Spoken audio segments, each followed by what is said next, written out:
In the summer of 1942, British officers gathered in the Egyptian desert to witness a demonstration of a promising new American weapon.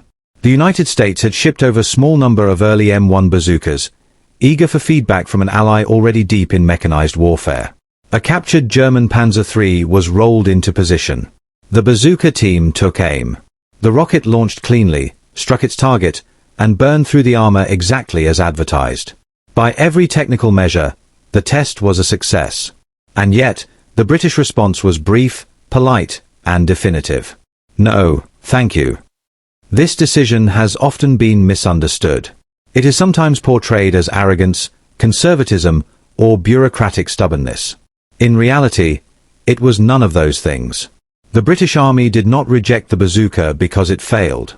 They rejected it because they already had something else, something heavier, uglier, more physically demanding, and in many ways far more dangerous to use. A weapon that American engineers would have dismissed outright. A weapon soldiers frequently hated. A weapon that, in the places Britain expected to fight, worked better. That weapon was the PIAT. The infantry's impossible problem. By 1941, infantry forces across Europe faced a brutal reality. Tanks had evolved faster than the weapons meant to stop them. Early war anti-tank rifles, once considered cutting-edge, were already obsolete.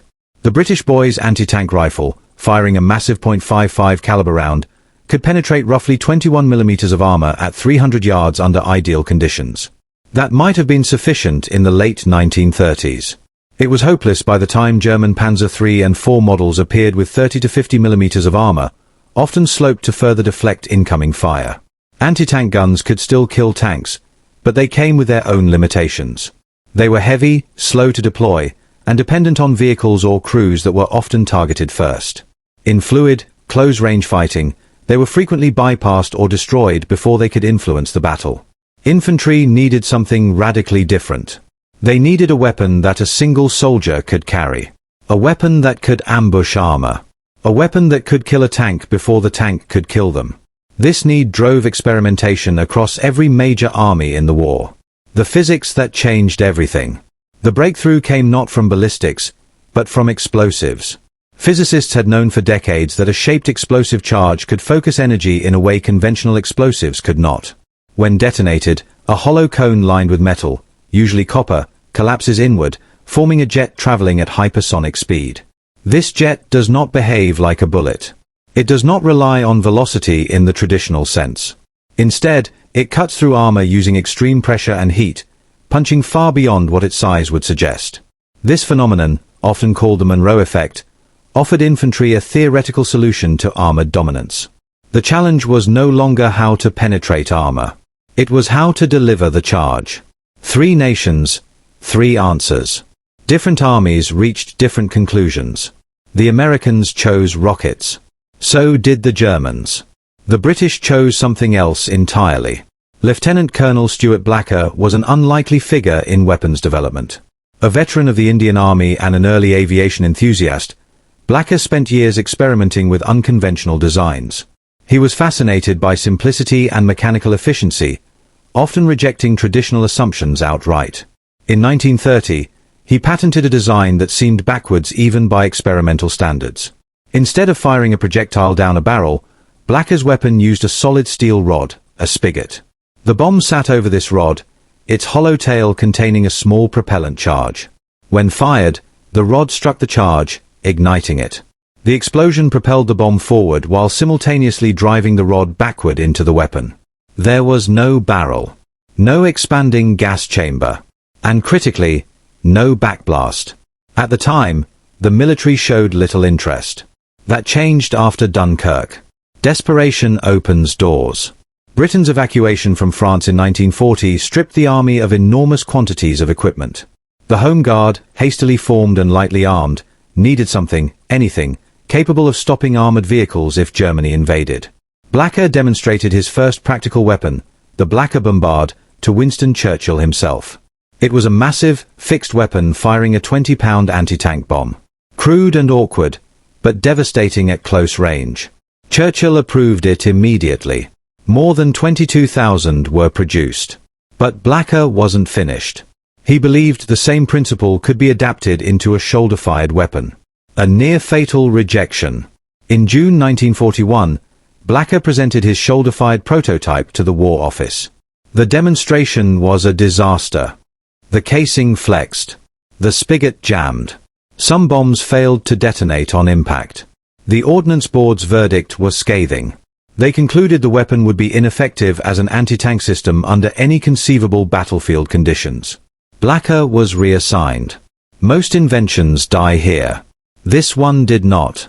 MD1 and the toy shop. Major Millis Jeffress, working at MD1, Churchill's secret weapons laboratory, saw potential where others saw failure. Known informally as the toy shop, MD1 existed to produce unconventional weapons without bureaucratic interference. Jeffress combined Blacker's spigot principle with new hollow charge technology already developed for the infamous No. 74 sticky bomb. The result was a weapon that finally worked. By early 1942, the new design was outperforming expectations. Production was approved in August, a full month before American bazookas even arrived in British hands for evaluation. The weapon was officially named the PIAT, Projector, Infantry, Anti-Tank. A brutal tool. The PIAT weighed approximately 32 pounds. It measured just under 40 inches. It fired a bomb 3.5 inches in diameter. Its effective range was limited, roughly 100 yards against stationary targets, less against moving ones. Many soldiers claimed that 50 yards was the realistic limit in combat. But within that range, it was lethal. Armor penetration reached up to 100 millimeters, enough to destroy any German tank from the side or rear during most of the war. Its greatest flaw was also its most infamous feature. To cock the PIAT, the operator had to place the weapon upright, step on the shoulder pad, unlock the spring with a quarter turn, and haul upward using their entire body weight. The force required approached 200 pounds. Some soldiers simply could not do it. Training manuals acknowledged that recocking while prone was possible, but only with practice, strength, and determination. Complaints were constant. And yet, the weapon stayed. The bazooka alternative. The American M1 Bazooka took a very different approach. At just 18 pounds, it was light, intuitive, and relatively easy to operate. A two-man team could fire and reload quickly. Its 2.36-inch rocket achieved similar penetration to the PIAT, with a slightly longer effective range. But the rocket came with consequences. Ignition produced a violent backblast extending more than 15 meters behind the operator. Anyone standing there risked severe injury or death. The firing signature was unmistakable: smoke, flame, dust, and a loud, distinctive roar. In enclosed spaces, firing was often fatal. British doctrine emphasized urban fighting, defensive ambushes, and concealed positions. In those environments, backblast wasn't an inconvenience. It was a death sentence. Silent violence. The PIAT had no backblast. It could be fired from inside buildings, from trenches, from rubble, from cellars and stairwells. British infantry schools continued PIAT instruction until 1959, explicitly noting its ability to be fired indoors. More than 200 PIATs were airdropped to resistance groups in occupied Europe for this exact reason. At Arnhem, British paratrooper reports consistently noted how difficult PIAT teams were to locate in built-up areas. The weapon produced a dull thump, not a scream. You fired. You moved. And you lived. Combat reality. The PIAT first saw combat in Tunisia in early 1943. Canadian units employed it extensively during the Sicily landings later that year. Early reports highlighted problems: misfires, unreliable fuses, and failures to detonate unless impact angles were favorable. These issues were gradually corrected. By 1944, the PIAT had earned something far more valuable than official approval: trust. A Canadian Army survey of 161 officers returning from combat ranked the PIAT as the most effective infantry weapon in service, above even the Bren gun. During the initial Overlord period, British analysis credited PIAT teams with destroying 7% of all German tanks knocked out by British forces.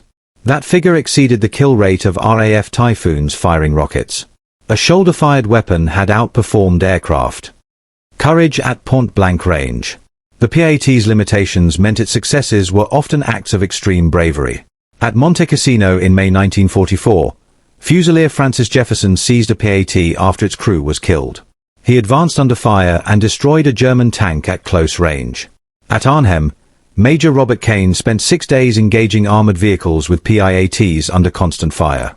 When a bomb detonated prematurely, he was temporarily blinded. He refused evacuation and continued fighting with both eardrums ruptured. Private Ernest "Smoky" Smith earned his Victoria Cross in Italy after destroying a Panther at 30 feet, then repelling a German infantry assault with a submachine gun while protecting a wounded comrade. 6 Victoria Crosses were awarded for actions involving the PIAT, more than any other infantry anti-tank weapon of the war. The cost of a miss. Not everyone loved the PIAT. Sergeant Waggoner Thornton famously described it as a load of rubbish, noting its short range and brutal recoil. His warning was simple.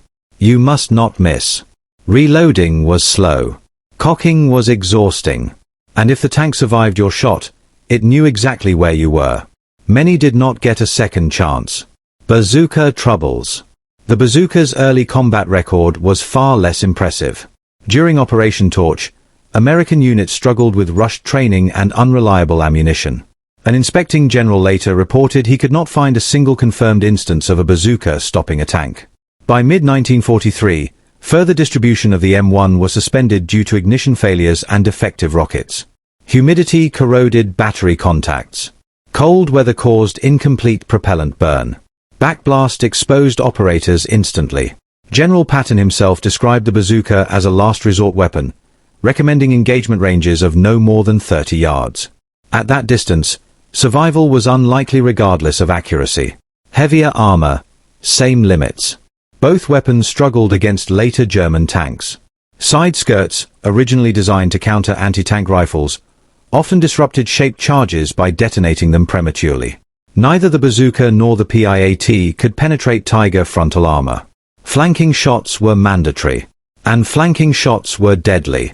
Legacy and obsolescence. The Germans learned quickly. Captured bazookas led directly to the Panzerfaust and Panzerschreck, larger, more powerful weapons with dramatically increased penetration. Post-war development followed the rocket path. The Soviet RPG-2 and RPG-7. The M72 Law. The AT-4. Modern guided missiles. The PIAT had no descendants. It was heavy, short-ranged, physically punishing. It survived into Korea, then quietly disappeared. Why Britain said no? Britain's decision was not emotional. It was practical. Production was already underway. Doctrine favored concealed, close combat. Urban fighting demanded zero backblast. The numbers supported the choice.